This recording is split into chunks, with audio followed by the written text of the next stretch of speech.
Bismillahirrahmanirrahim. Assalamualaikum warahmatullahi wabarakatuh. Hi everyone, we are from group 5 and today we will present our answer to the final exam question for dasar-dasar pendidikan. And allow me introduce ourselves. And my name is Risevi Mutewi Dharma. We are from English department and this is my friend. My name is Sitor Sanita Celestia. And My name is Enam Fitriani. let's start it. Okay, I will answer the question of number 1. The question is fungsi dan tujuan pendidikan menurut ahli. Di sini saya mengambil menurut ahli yakni John Dewey menyatakan bahwa pendidikan adalah proses pengalaman dan rekonstruksi pengalaman yang bertujuan untuk membantu individu memecahkan masalah kehidupan. Dan fungsi pendidikan menurut John Dewey membantu peserta didik belajar melalui pengalaman yang nyata, mengembangkan kemampuan berpikir kritis dan pemecahan masalah, menyiapkan individu agar mampu beradaptasi dengan perubahan sosial. Di sini tujuan pendidikan menurut John Dewey yakni membentuk individu yang aktif, demokratis, dan mampu berpikir reflektif dalam kehidupan bermasyarakat. Oke, untuk pertanyaan nomor 2 akan dijawab oleh rekan saya yakni Miss Endang. Kepada Miss Endang, saya persilahkan. Okay, thank you, Miss Evi. I will answer the question of number 2. Ya, faktor yang menghambat perkembangan pendidikan anak usia dini. Ada beberapa faktor yang bakal menghambat pendidikan anak usia dini. Yang pertama ada faktor dari keluarga, yakni kurangnya perhatian orang tua, pola asuh yang tidak tepat, serta minimnya stimulasi di rumah dapat menghambat perkembangan kognitif dan emosional anak. Yang kedua ada faktor lingkungan, yakni lingkungan yang tidak aman, kurang kondusif, atau minim fasilitas pendidikan dapat menghambat perkembangan dan motorik anak.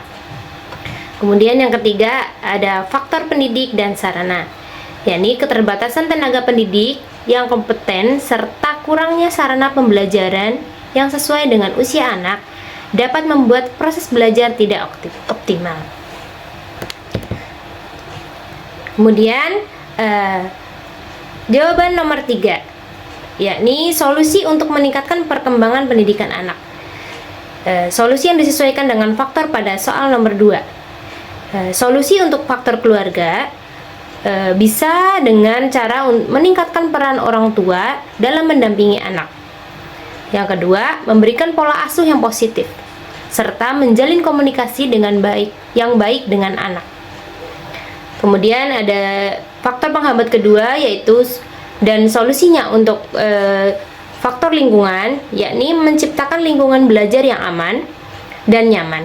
Kemudian menyediakan ruang bermain yang edukatif dan melibatkan masyarakat dalam mendukung pendidikan anak.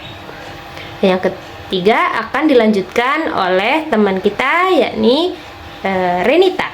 Silahkan. Okay, thank you Miss Endang. And then I will continue answer for 3. Solusi faktor pendidik dan sarana. Meningkatkan kompetensi guru melalui pelatihan, menyediakan media pembelajaran yang menarik dan sesuai usia, menggunakan metode pembelajaran yang kreatif dan menyenangkan. Nomor 4, nilai moral untuk orang tua dan pendidik. Nilai moral yang dapat diterapkan oleh orang tua pendidik dalam mendukung perkembangan anak adalah contoh seperti tanggung jawab.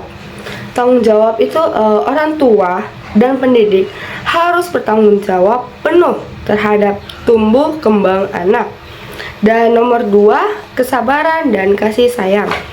Anak usia dini membutuhkan pendekatan yang lembut dan penuh empati. Nomor 3 ada kerjasama. Sinergi antara orang tua dan pendidik sangat penting untuk memastikan perkembangan anak yang berjalan dengan optimal. Dan nomor 4 ada keteladanan. Keteladanan itu seperti anak belajar dari contoh sehingga Orang dewasa harus menjadi teladan dalam sikap dan perilaku. Okay guys, that's all from our group. We apologize if there are any mistakes. And we hope that education in Indonesia will be better in the future. Thank you. Wassalamualaikum warahmatullahi